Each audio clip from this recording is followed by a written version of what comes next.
Olá, seja muito bem-vindo ao Jornal da Record News. Esta edição também está ao vivo no nosso canal do YouTube e no Facebook da Record News. Vamos aos destaques desta quinta-feira. STF decide que André do Rep deve voltar à prisão. 9 ministros votaram a favor e apenas Marco Aurélio Mello foi contra. O ministro havia dado decisão liminar que permitiu a soltura do traficante. Pesquisas apontam que pessoas com sangue tipo O têm menos risco de contrair a Covid-19. Além disso, pessoas com tipos sanguíneos A ou AB estariam mais suscetíveis a desenvolver sintomas graves da doença. Ministro Luiz Roberto Barroso, do STF, determina afastamento do senador Chico Rodrigues, flagrado com dinheiro na cueca. A Polícia Federal encontrou R$30 mil com o parlamentar. São Paulo tem 15 cidades entre as melhores do país para envelhecer.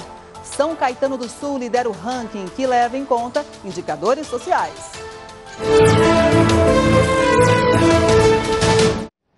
Um morador de Santos, no litoral de São Paulo, ganhou R$1 milhão no sorteio da Nota Fiscal Paulista. Além dele, outras 4 pessoas ganharam R$500 mil cada uma. Os ganhadores fizeram compras no mês de junho e pediram a inclusão do CPF no documento fiscal. Esse é o requisito para participar do sorteio. O programa Nota Fiscal Paulista devolve para os clientes até 20% do ICMS, imposto recolhido pelos estabelecimentos. O Supremo Tribunal Federal decidiu por 9 votos a 1 que André do Rep deve voltar à prisão. O julgamento começou com o voto da ministra Carmen Lúcia, que defendeu a prisão de André do Rep. O ministro Ricardo Lewandowski concordou com a prisão do criminoso, mas pontuou que o presidente do Supremo não tem poder para derrubar decisões de outros integrantes do tribunal. Gilmar Mendes criticou o sistema de distribuição do Supremo, já que a relatora natural do pedido de liberdade de André do Rep seria a ministra Rosa Weber, mas o caso acabou encaminhado ao ministro Marco Aurélio Mello. 2 estudos recentes apontam que pessoas com sangue tipo O têm menos risco de contrair a Covid-19. Veja agora na reportagem. Desde o começo da pandemia, cientistas tentam desvendar quais características genéticas podem influenciar as chances de uma pessoa ser mais suscetível ao coronavírus. 2 novos artigos publicados por uma revista científica mostram que os tipos sanguíneos viraram alvo das investigações de pesquisadores. Estudiosos de um hospital universitário na Dinamarca compararam os registros de saúde de mais de 470 mil pessoas que fizeram testes para a Covid-19. Além disso, foram observados dados de um grupo de controle de mais de 2.200.000 pessoas que não haviam sido testadas. Dentre as pessoas analisadas, as do tipo sanguíneo O apresentaram cerca de 13% menos probabilidade de testar positivo para a Covid-19 do que os do tipo A, B ou AB. Outro estudo realizado pela Universidade da Colômbia Britânica, no Canadá, afirmou que pessoas com tipos sanguíneos A ou AB estariam mais suscetíveis a desenvolver sintomas graves da doença. Esses pacientes apresentaram mais chances de desenvolver lesões pulmonares e apresentaram a necessidade do uso de respiradores mecânicos. Os pesquisadores analisaram o sangue de 95 pacientes internados em estado grave no hospital de Vancouver. Os cientistas também observaram que mais pacientes dos grupos sanguíneos A e AB precisaram ser submetidos à hemodiálise porque tiveram insuficiência renal. Apesar dessas evidências, os autores dos estudos defendem que mais pesquisas precisam ser feitas para entender como esse fator afeta os pacientes. Dessa forma, tratamentos melhores vão poder ser criados. O INSS anunciou que vai prorrogar a suspensão da prova de vida para aposentados e pensionistas até o fim de novembro. Com isso, só a partir de dezembro, o beneficiário vai correr o risco de perder o benefício caso a medida não seja prorrogada novamente ou ele não faça a comprovação de vida. Esse prolongamento ele não prejudica o depósito do benefício. E olha, não é só aqui no Brasil que existem fraudes em auxílios durante a pandemia, não. Nos Estados Unidos, um grupo bancário demitiu mais de 100 funcionários por solicitarem dinheiro de um programa federal para pequenas empresas. Eles são acusados de apresentarem falsamente para solicitar um empréstimo por lesões por desastre econômico. Esse tipo de ajuda só é permitida para pequenos empresários que perderam renda por causa da pandemia. A ex-deputada Cristiane Brasil deixou há pouco a prisão no Rio de Janeiro. Além dela, a Justiça mandou soltar também Pedro Fernandes, ex-secretário estadual de Educação. A repórter Renata Loures tem as informações. Boa noite, Renata. Oi, Kelly, muito boa noite para você e também para quem acompanha a gente. A determinação é da 5ª Câmara Criminal do Tribunal de Justiça do Rio de Janeiro. A decisão estabeleceu medidas cautelares para Pedro Fernandes e Cristiane Brasil. Eles ficam proibidos de manter contato com pessoas ou empresas envolvidas nas investigações, não podem sair de casa durante a noite e precisam se apresentar à Justiça uma vez por mês. Os dois foram presos em setembro, durante a Operação Catarata, que investiga supostos desvios em contratos da assistência social do governo do estado e da Prefeitura do Rio. Os desembargadores também mandaram soltar outras 3 pessoas investigadas na operação. Kelly. Obrigada. Imagens fortes que mostram a agressão contra uma mulher viralizaram nas redes sociais e chocaram o país. O agressor dá socos e derruba a vítima. O caso aconteceu na Bahia. Brutalidade e covardia.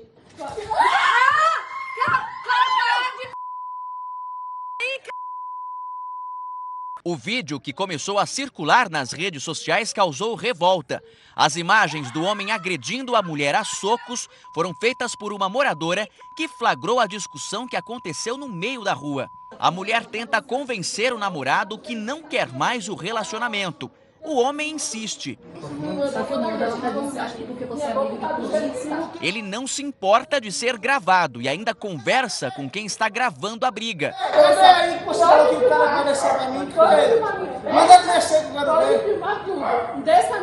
Chorando, ela pede que ele vá embora. Acabou, desencosta de mim, pega sua moto, vai embora. Vai embora. Vai, porra, deixa de você. Foi só ela dizer que prestaria queixa na polícia que ele se revoltou e violentamente deu socos na vítima.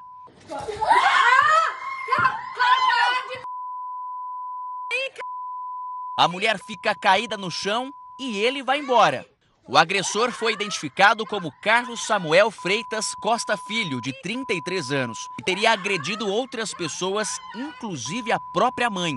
A vítima ainda não registrou boletim de ocorrência, mas como a Polícia Civil de Ilhéus, na Bahia, teve conhecimento das imagens, ele vai ser chamado na delegacia. Com o isolamento social, aumentaram os riscos de violência doméstica para as mulheres. Esse é o alerta da Defensoria Pública do Estado de São Paulo. E isso, inclusive, ficou comprovado na China, na Europa e foi tema também de um estudo da ONU, a Organização das Nações Unidas. E para falar sobre esse tipo de agressão revoltante, eu converso agora com a delegada Raquel Galinatti, que é presidente também do Sindicato dos Delegados do Estado de São Paulo. Boa noite, delegada, muito obrigada pela participação aqui no jornal. E a gente, pelo que ficou sabendo, essa vítima ainda não denunciou o agressor, né? Então, o que as pessoas podem fazer para ajudar vítimas de violência? Boa noite.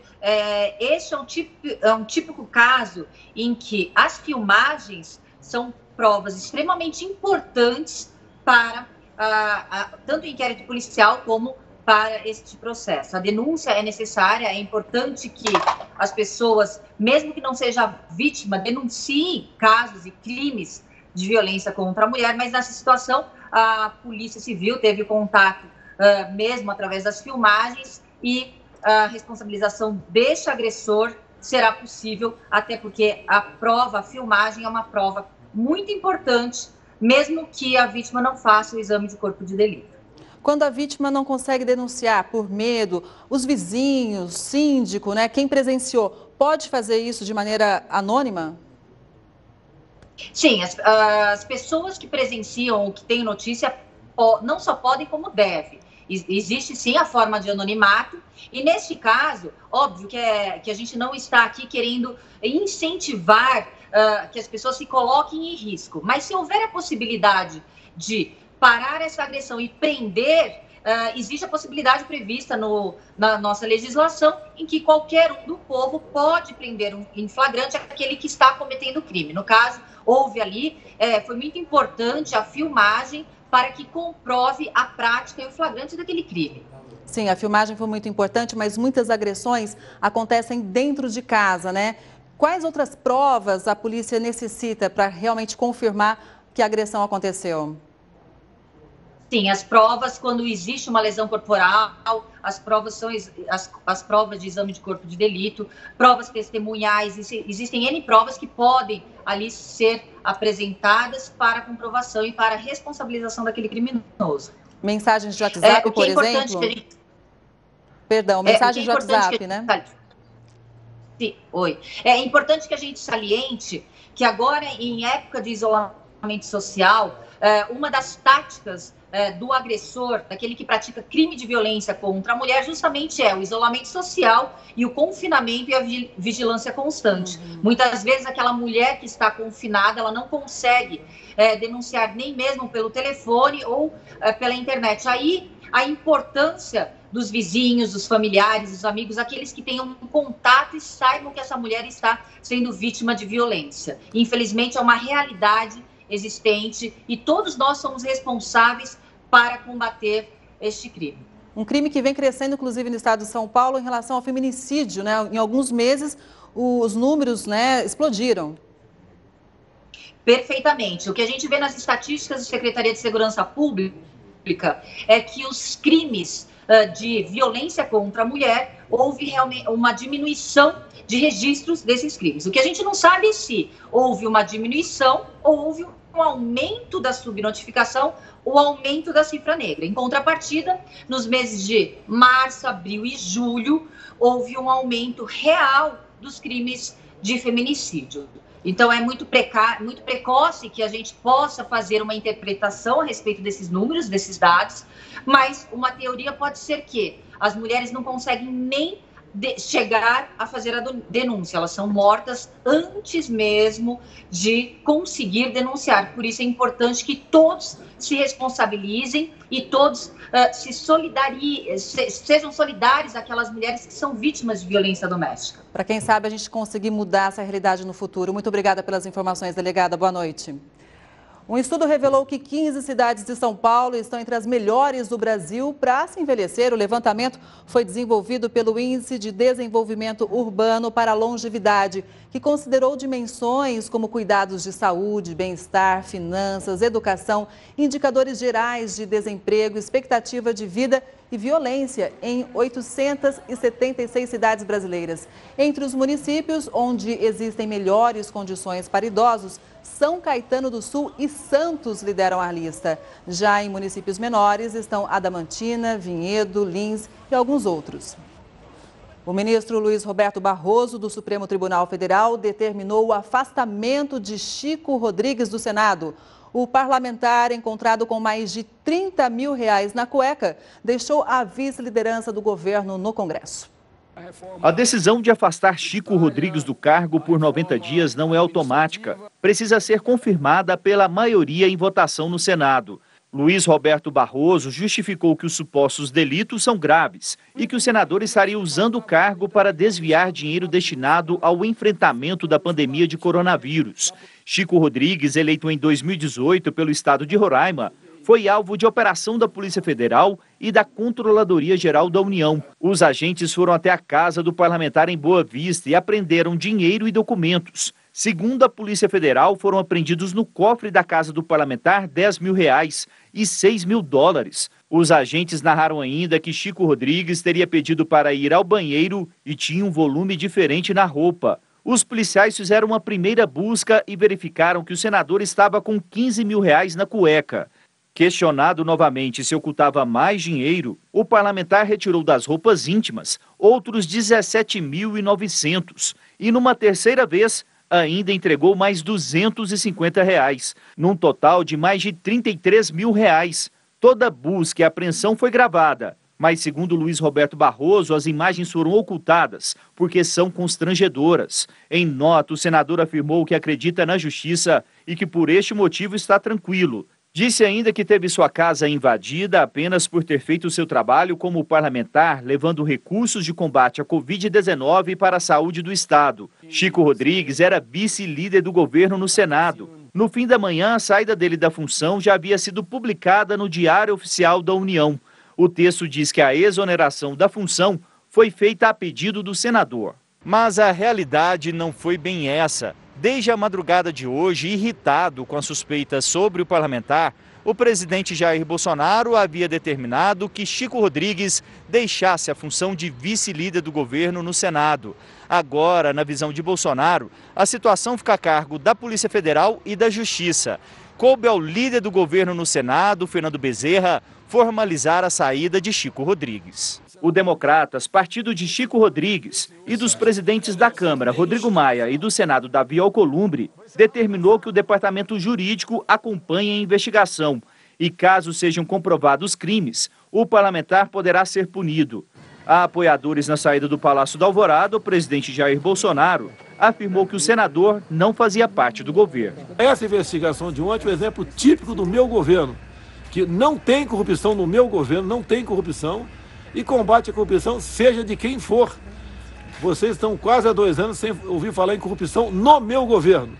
O meu governo são os ministros e estatais e bancos oficiais. Esse é o meu governo.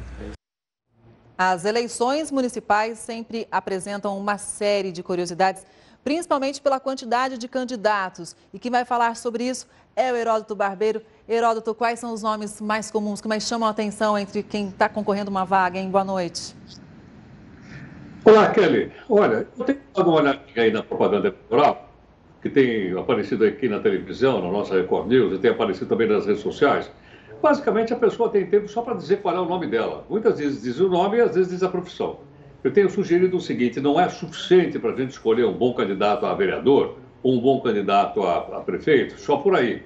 Temos que dar uma olhada no perfil do cidadão, né? Temos que dar uma olhada na biografia dele, temos que dar uma olhada no programa de governo para a gente poder escolher o melhor. Agora, ainda assim, o Tribunal Superior Eleitoral, a gente viu agora há pouquinho o ministro Barroso, que é o presidente, divulgou então uma lista de nomes mais comuns entre tantas pessoas que querem ser vereadores no nosso país. Vamos dar uma olhadinha aqui que nós temos um ranking de nomes que logicamente reflete um pouco da cultura do nosso país. Então nós temos lá pessoas então com vários nomes como a gente tem por aí. Logicamente José é o mais conhecido, né? Tem mais de 27, quase 27.500 pessoas com o nome de José. Depois vem Antônio, depois vem João, depois vem Francisco e depois vem Paulo, né? Interessante, eu achei que aparecesse aqui algum Heródoto, mas não apareceu nenhum. Acho que dá 0 aí, né? Esses aí são os nomes mais conhecidos. Isso do lado dos candidatos homens. Vamos ver então agora as candidatas mulheres. Logicamente, só podia ser Maria, com mais de 20 mil pessoas, Ana, 5 mil, Márcia, 1.830, Adriana, 1.700 e Sandra. Agora, eu fico, de certa forma, consolado, viu, Kelly? Porque também não aparece nenhuma Kelly aí, pelo menos, entre as candidatas mais comuns registradas no tribunal. Você está fora também, como eu estou fora. Era isso que eu ia te dizer, também estou fora. Também estou fora. Então, agora, do designativo, tudo bem? Vamos lá, vamos ver se sobra alguma coisa para nós. Designativo. Olha, hoje, aliás, Kelly, hoje é dia do professor, não é isso ou não? Sim, aniversário da minha mãe também. Opa, então mandamos um abraço para ela, nosso abraço, nosso reconhecimento. Dia do professor, o professor fulano de tal, ou professora tem 17 mil colocado no nome, o que é logicamente uma honra. Fulano de tal da saúde tem 5 mil. Ligado à religião, pastor ou pastora tem 4.665. Tia aparece com mais de 1.900. Fulano de tal do bar, Zezinho do bar, fulano do bar, 1.431. E pelo menos mais de 1.300 pessoal do povo. São alguns designativos interessantes. Agora, é interessante também que a gente olhe, logicamente, isso é uma curiosidade, que foi divulgada pelo Tribunal Superior Eleitoral, mas nós temos que ficar de olho mesmo, como eu tenho dito aí, na biografia e no projeto de governo. Aliás, nós temos mais 2 coisinhas para falar. Infelizmente, o Heródoto travou aqui pra gente. Daqui a pouco a gente volta com você, Heródoto. O tratamento contra o câncer tem evoluído muito com o passar dos anos. Equipamentos e técnicas permitem identificar a doença de forma precoce e também definem as doses necessárias de medicamentos para cada paciente. Vamos ver. Há quase 10 anos, Simone recebeu o diagnóstico de câncer de mama. Como a avó também teve a doença, a auxiliar administrativa já fazia o acompanhamento médico.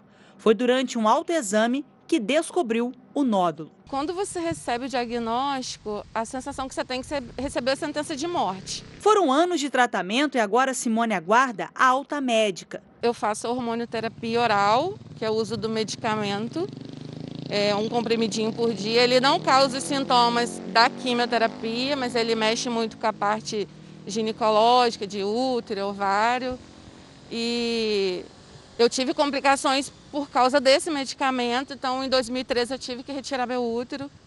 Tirei o útero, tirei o ovário. Hoje eu posso dizer a você que eu estou curada do câncer, que a gente tem que ter força, porque não é fácil. Nos últimos anos, o tratamento de câncer evoluiu muito, não só com a tecnologia dos aparelhos, como em diagnósticos mais precisos. O uso da oncogenética tem sido fundamental para a detecção de marcadores genéticos específicos em pacientes com alta probabilidade de desenvolvimento de tumores. Este oncogeneticista explica que, através da oncogenética, é possível fazer um tratamento mais específico. Cada caso é analisado individualmente. A gente pode escolher os tratamentos mais direcionados, uma terapia mais alvo, uma terapia específica em certos tipos de mutações, né? A radioterapia também é muito usada no tratamento do câncer de mama.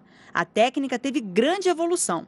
Hoje, é possível ter uma diminuição do efeito colateral e os processos acontecem em períodos diários mais curtos. Ao longo dos últimos anos, a gente incorporou à radioterapia o planejamento tridimensional, computadorizado.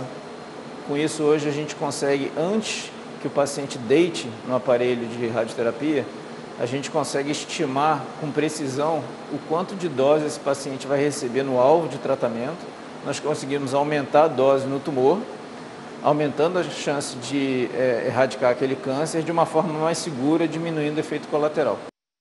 Vamos agora com a opinião do colunista Rodrigo Constantino. Algumas regiões da Europa já falam em nova rodada de restrições e isolamento por conta da tal segunda onda do Covid. A seita da terra parada, como chamou Guilherme Fiuza, quer mais histeria e pânico e já prega lockdown novamente, mesmo com seu evidente fracasso. A Argentina está aí para mostrar como essa política não poupa vidas e só afunda de vez a economia. É um erro grave focar em número de casos, como vem fazendo a mídia abutre, pois o vírus está bem menos letal agora. O que deve ser analisado é a taxa de ocupação hospitalar e a quantidade de óbitos, ponto. Mas fazer isso significaria reduzir o grau de medo, e isso alguns veículos de comunicação não aceitam.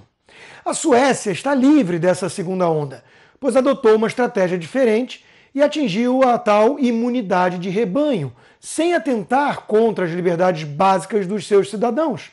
De patinho feio, o país virou um exemplo. E até a OMS já tira o corpo fora alegando que nunca pregou o lockdown, o que é mentira. Ninguém precisa minimizar o estrago causado por essa pandemia e também o nível de incerteza que ainda temos sobre o novo vírus, para reconhecer que a reação no mundo quase todo foi exagerada e sem precedentes. O custo dessas paralisações radicais, tanto em termos econômicos como em vidas, ainda terá de ser calculado quando tudo isso passar. Mas uma coisa nós já podemos afirmar com uma certa convicção.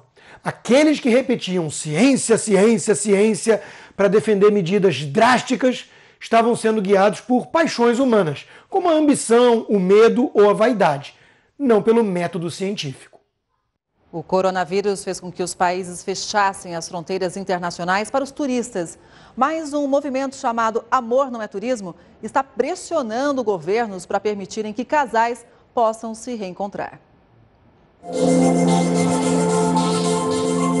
Ficar longe de quem se ama já é difícil. Agora imagine quando a pessoa amada mora em outro país. O fechamento das fronteiras e as restrições para evitar a circulação de pessoas entre países afastou alguns casais e dificultou o reencontro. Para chamar a atenção de autoridades para a flexibilização de entrada para casos como esses, foi criada uma campanha nas redes sociais em nível mundial, chamada de Love is Not Tourism. O movimento apoia a pausa nas viagens turísticas, mas defende que o amor não é turismo. Por meio de publicações nas redes sociais e petições, os casais pedem que governos alterem as restrições de viagens nesses casos. Em poucos meses, milhares de pessoas entraram no grupo geral do Facebook para trocar dicas e experiências. Já são mais de 35 mil participantes. Nos comentários, os membros contam as próprias histórias e buscam alternativas para conseguirem viajar.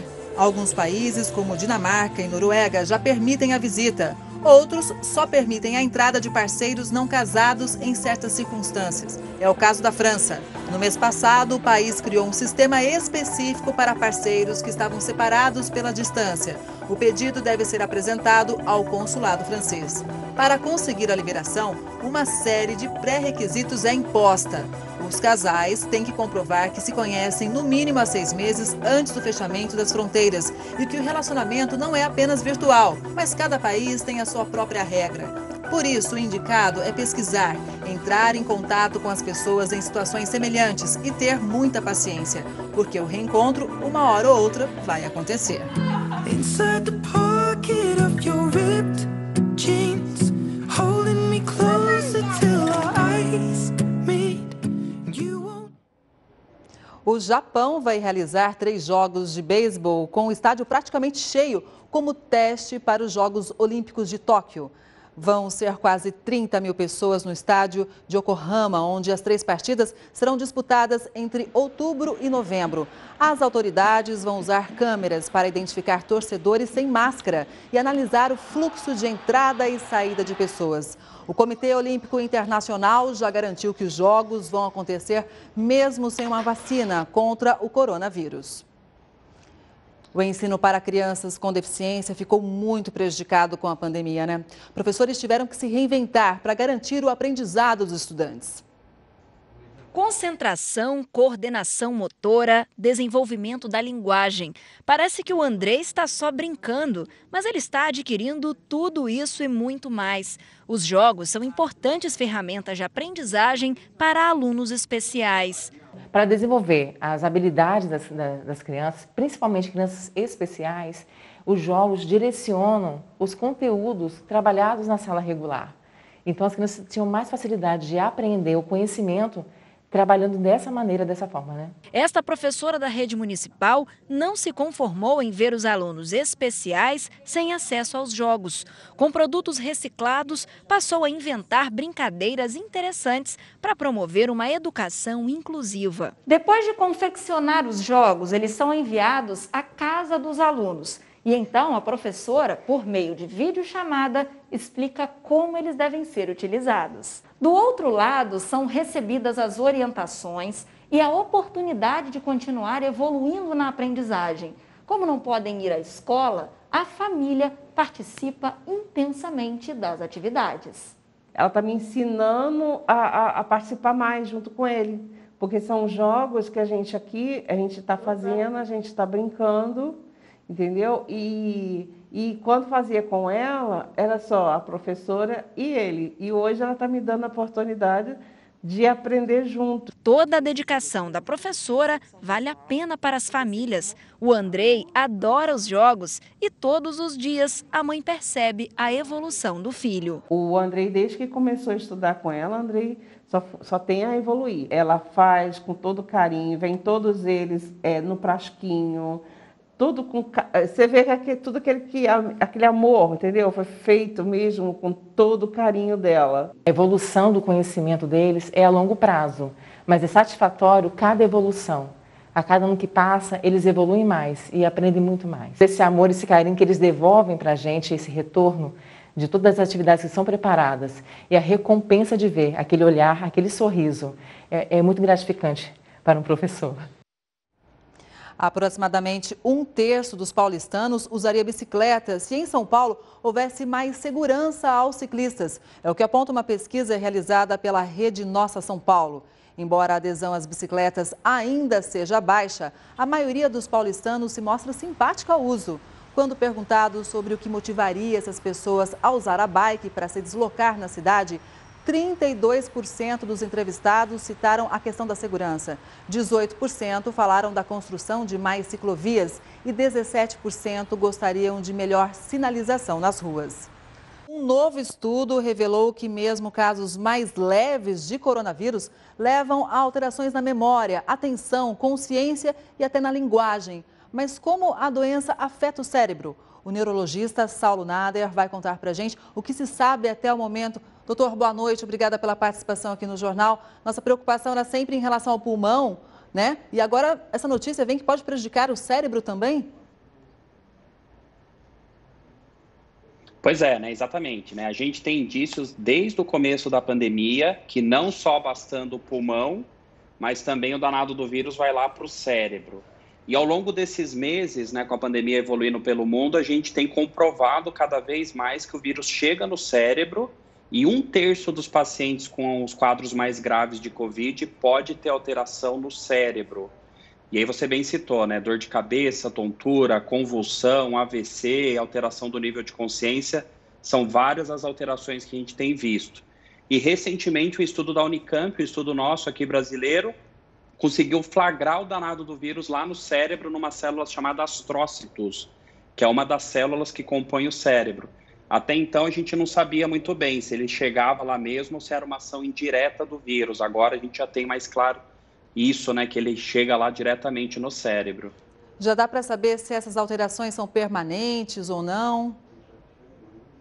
O que a gente tem visto assim, muita gente tem apresentado sintomas que perduram por muito tempo depois do Covid, tanto sintomas respiratórios, mas também fadiga, a perda de olfato em algumas pessoas dura muito meses para reverter, algumas pessoas não revertem, e da parte neurológica a mesma coisa, tem pessoas com tontura que não melhoram mais, já passaram meses e ainda não se recuperaram, dor de cabeça que a pessoa não tinha antes começa e não melhora mais, para não falar de sequelas de AVC, né? Algumas pessoas que sofreram AVC durante o quadro de Covid, que são os quadros mais graves, né? Por sorte, não é comum, mas elas ficaram com sequelas daquele AVC.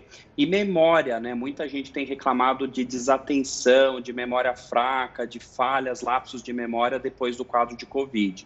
Então, respondendo a pergunta, né? A gente não sabe se todo mundo vai se recuperar, a maior parte se recupera, mas algumas pessoas, infelizmente, estão mostrando que esses sintomas ficam por mais tempo. Com relação à memória, né? Pode ser um agravante para o Alzheimer, por exemplo?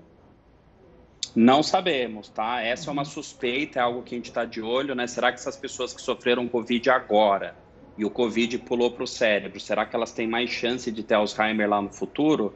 Tá aí uma pergunta que ainda está no ar, a gente não tem certeza disso. Impressão por hora é que não, mas a gente aguarda mais tempo para descobrir, né, exatamente sobre isso. Doutor, o que os pacientes têm que ficar atentos, então, nesse momento, né? Sintomas neurológicos como um todo, né? Na maior parte das vezes, os sintomas neurológicos, eles vêm junto com o quadro respiratório. Então, a pessoa ela tem lá um quadro gripal, tosse, febre, dor no corpo, tudo aquilo, e junto os sintomas neurológicos. Mas, excepcionalmente, tem pessoas que têm apresentado sintoma neurológico isolado. É muito raro, mas pode acontecer. Então, se você não tinha uma dor de cabeça e de repente começou uma dor de cabeça muito grave, que não melhora com remédios, que você já tentou, né, os analgésicos comuns em casa e não teve jeito, se você não tinha tontura e de repente começou com uma tontura muito forte, uma tontura diferente, se você está com muita sonolência sem um motivo aparente, se você está desorientado, confusão mental, aí tem que buscar ajuda médica. Ok, a gente vai aprender muito ainda sobre Covid-19. Obrigada pelas informações, doutor, e boa noite.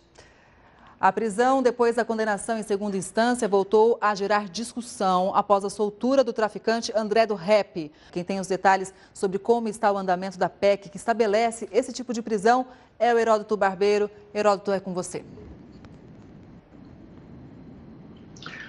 Aliás, viu, Kelly, esse assunto, que é um assunto recorrente na sociedade brasileira, hoje ele está turbinado por dois acontecimentos. Um deles é, indiscutivelmente, o caso, então, do cidadão aí, né, que está sendo procurado pela polícia brasileira e foi solto. Esse é o caso da segunda instância.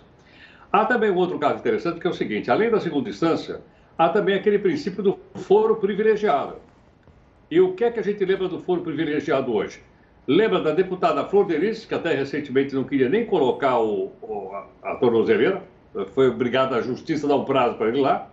E hoje o caso também do senador Chico Rodrigues, encontrado então com um monte de dinheiro aí nas nádegas.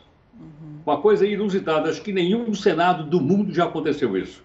Agora, tanto um como o outro vão estar acima de qualquer coisa porque eles têm foro privilegiado. Então, além da segunda instância que a gente acabou de colocar agora, o foro privilegiado também está dormindo na mesma cabeça. Só para ter uma ideia, o foro privilegiado está dormindo lá há mais de 600 dias, que ele simplesmente sumiu e ninguém fala mais nada. Tem 55 mil pessoas no Brasil que têm foro privilegiado. E outro dia, até contei aqui para o pessoal, que na Inglaterra só uma pessoa tem foro privilegiado, a rainha, ninguém mais. Aqui não, aqui tem 55 mil pessoas com foro privilegiado no nosso país, o que é uma coisa muito grande. Só para concluir, pergunta-se o seguinte: bom, se foro privilegiado e prisão em segunda instância estão na gaveta, a pergunta é: por que não vota? Sim. Mas não vota porque o pessoal não está indo lá. Mas como assim não está indo lá? Não podia fazer uma votação à distância? Não, podia. Mas acontece que nós estamos misturando isso tudo com a campanha municipal para prefeito e para vereador.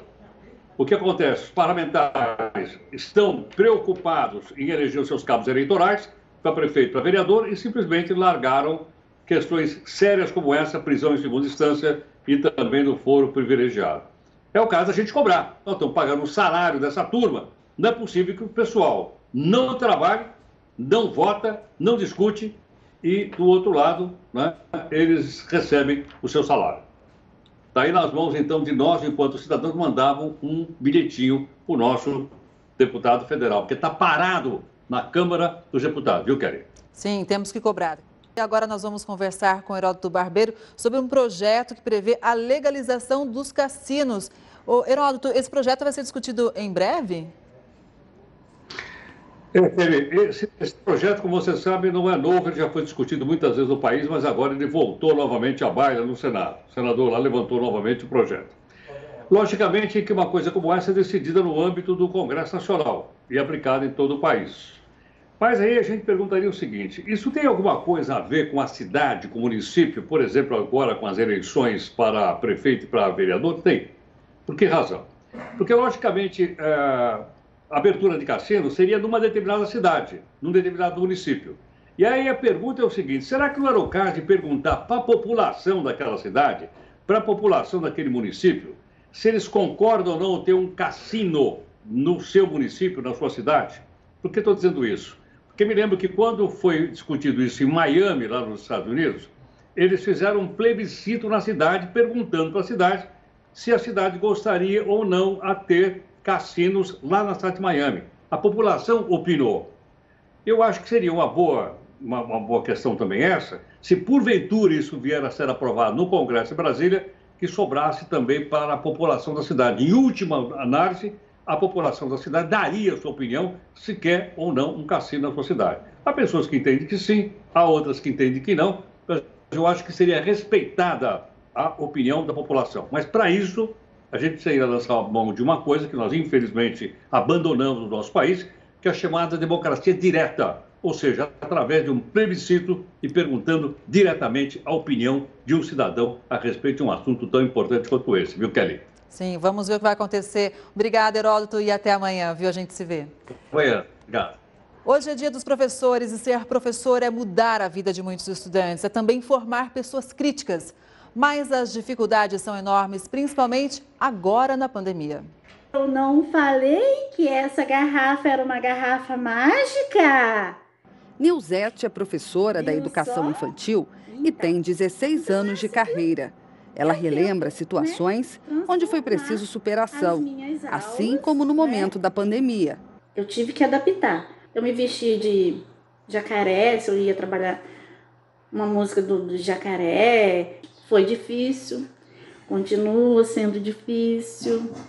Algumas atividades lúdicas, mas eu estou tentando. A ausência da interação social fez a professora inovar por meio de brincadeiras para atrair a atenção da garotada. Para Carla, que leciona há 38 anos e atua no ensino superior, no curso de pedagogia, a adaptação à nova realidade tem sido árdua, em especial para alunos da rede pública, com as limitações do ensino à distância. As escolas continuam no grande apagão educacional e as crianças perdendo esse vínculo tão importante com a escola, com os professores, com os colegas, com a aula. Lidar com a falta de foco, dispersão dos alunos e ainda tirar dúvidas nas circunstâncias atuais com as ferramentas disponíveis exige criatividade e preparo. Uma pesquisa mostrou que 32% dos professores, menos de um terço dos profissionais, avaliam o ensino remoto como uma experiência positiva. Apenas 5% dos professores consultados avaliaram a experiência como excelente. Cumprir o ofício é persistir no caminho, inspirar através do jeito de ensinar, deixar marcas na vida dos alunos e, no fim das contas, sentir orgulho do comprometimento com sua missão. Ser professor não é fácil, mas é gostoso. E não tem dinheiro que pague quando você vê o outro se reconstruir.